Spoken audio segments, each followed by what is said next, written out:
تاریخ اسلام کے طالب علم جانتے ہیں کہ دین میں خلافت کی اہمیت کیا ہے اور یہ خلفائے راشدہ کے عہد زریں کے بعد کن کن گھاٹیوں سے گزر کر بالآخر 1922 میں ختم ہو کر اہل اسلام کے دل پر وہ گھاؤ لگا گئی جس کے زخموں سے آج بھی خون رس رہا ہے۔ اگرچہ یہ حقیقت اپنی جگہ ایک وجود رکھتی ہے کہ جناب امام حسن رضی اللہ تعالیٰ عنہ کے بعد تاریخ اسلام میں ملوکیت کا عمل دخل شروع ہو گیا تھا، لیکن اس کے باوجود ایک زمانے تک مسلمان حکمران خود کو خلیفائی کہلاتے تھے، جس کی وجہ سے دنیا میں ہمارا ایک بھرم قائم رہا۔ مگر بدقسمتی سے یہ خستہ عمارت بھی ایک صدی قبل اس وقت زمین بوس ہو گئی جب ہندوستان کے کریا میں یہ نعرہ گونج رہا تھا کہ بولیں اماں محمد علی سے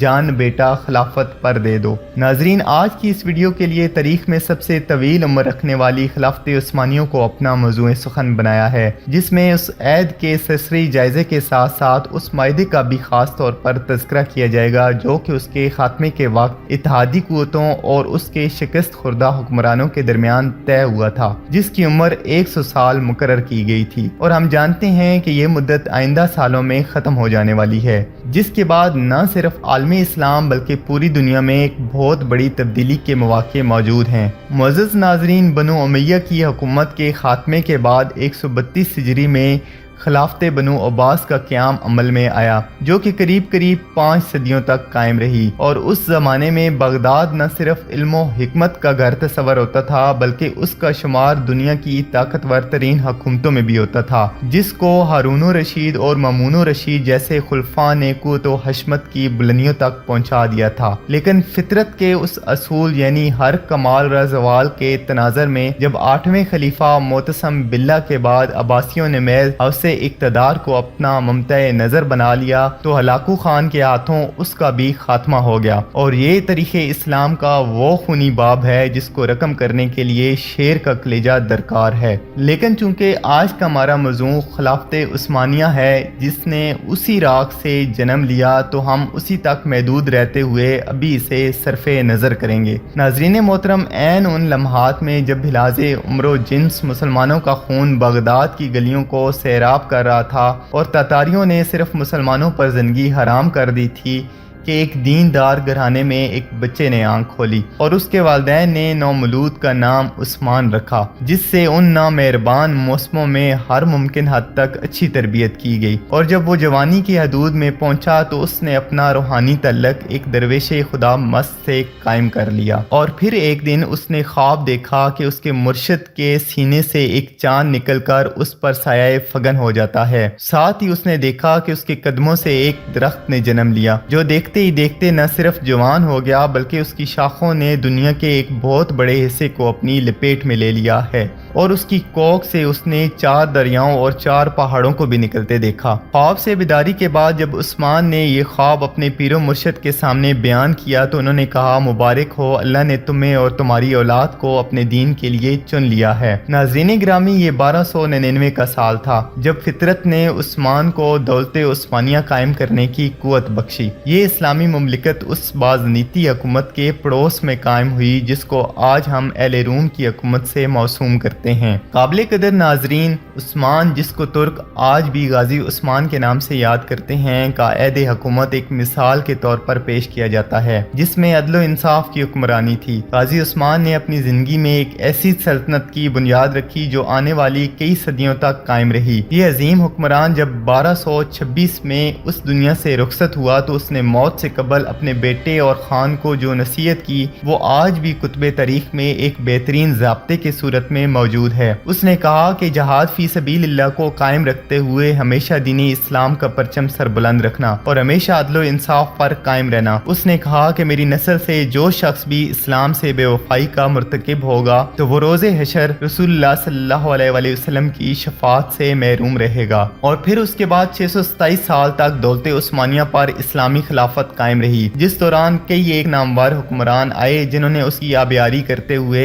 اسے دنیا کی ایک عظیم سلطنت سلطنت میں بدل دیا، اور پھر آنے والے وقت نے ثابت کیا کہ عثمان کے خواب میں آنے والے دریاؤں میں دجلہ، فرات، نیل اور دریائے دینو وب شامل تھے، جبکہ پہاڑوں میں کوہ طور، کوہ بلکان، کوہ کاف اور کوہ اطلس تھے، جو کہ بعض دن اس کی کلمہ رو کا حصہ بنے۔ ناظرین گرامی، جیسا کہ ہم نے عرض کیا ہے کہ 1922 میں اس وقت خلافت عثمانیہ کو ایک بین الاقوامی معاہدے کی روح سے ختم کر دیا گیا، جس کے بعد اسلامی حکومتی مرکز کی چھتری سے نکل کر علیحدہ علیحدہ تشخص کی حامل ہو گئی۔ لیکن ہم ایسے بہت کم لوگ ایسے ہیں جو اس معاہدے کے بارے میں آگاہ ہوں، جن کی تفصیلات ہم آپ کے سامنے رکھ رہے ہیں، جن کو جاننے کے بعد ہمیں امید ہے کہ آپ دنیا کے موجودہ حالات اور اس میں عالمی اسلام کے حالت ظاہر کے بارے میں بہتر تجزیہ کر سکیں گے۔ جب پہلی جنگ عظیم کے بعد ترکوں کو شکست فاش کا سامنا کرنا پڑا، تو اس کے بعد اتحادی ممالک، جن میں برطانیہ اور فرانس جیسی قوتیں شامل تھیں، نے ترک سلطان سے معاہدے میں یہ شرطیں منوائیں جن کے مطابق سلطان کی تمام ذاتی املاک کو ضبط کر لیا گیا۔ خلافت عثمانیہ جو کہ 3 براعظموں پر پھیلی تھی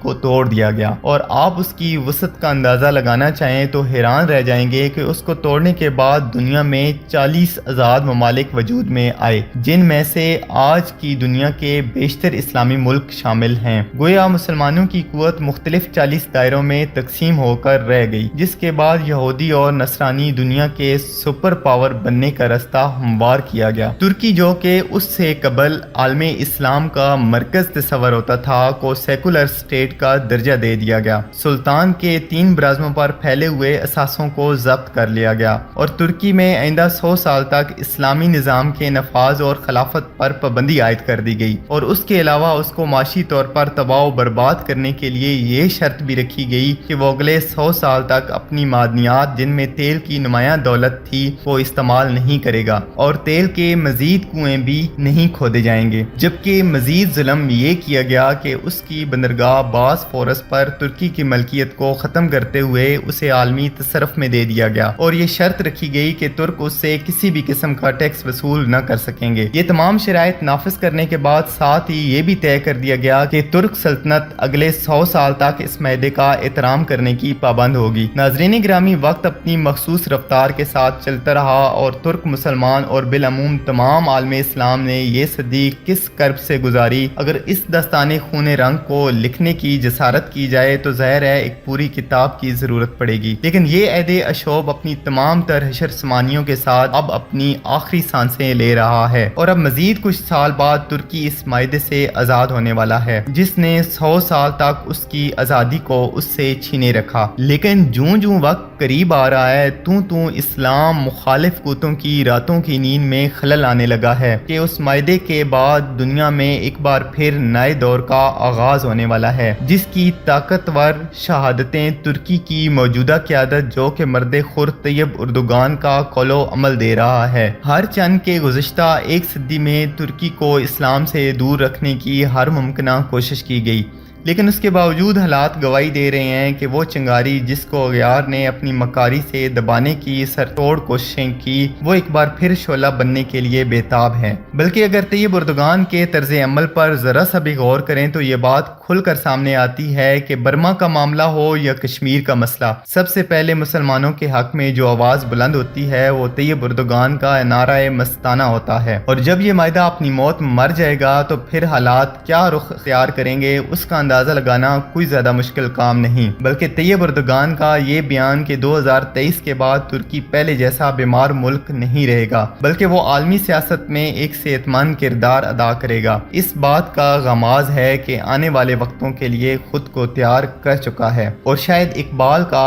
اس شعر کی تفسیر آمدہ برسوں میں آنے والی ہے: اگر عثمانیوں پہ کوئی غم ٹوٹا تو کیا غم ہے کہ خون 100,000 انجم سے ہوتی ہے سحر پیدا۔ ناظرین گرامی، اگر ہم تاریخ کے آئینے میں دیکھنے کی جسارت کریں تو یہ بات کھل کر سامنے آتی ہے کہ طاغوت کی ہمیشہ یہی کوشش رہی کہ اسلام کبھی بھی دنیا کے کسی بھی خطے میں اپنی اصل شکل کے ساتھ نافذ نہ ہو سکے، اور اگر ماضی میں بھی کبھی ایسی کوشش کی بھی گئی تو اس کی مخالفت میں تمام ابلیسی قوتیں متحد ہو گئیں، جس کی تازہ ترین مثال مولا عمر کے افغانستان میں اسلام کے نفاذ کی کوشش تھی، جو طاغوت کے لیے ایک ڈرونا خواب تھا، جس کے مقابلے میں ہم نے نے دیکھا کہ دنیا کی تمام قوتیں اس پسماندہ ترین ملک کے خلاف سفارہ ہو گئیں، اور نہ ہی وہ طاقتیں جن کے بارے میں اللہ رب العزت کا ارشاد ہے کہ یہ کبھی تمہاری دوست نہیں ہو سکتی، بلکہ یہ آپس میں ہی ایک دوسرے کی دوست ہیں۔ یہ گوارا کرتی ہیں کہ ملت اسلامیہ کبھی ایک مرکز تلے جمع ہو سکے، اور یہی وجہ ہے کہ انہوں نے اسلام کی خلافت کو ختم کر کے اپنے تئیں ایک بہت بڑا معرکہ سر کر لیا تھا،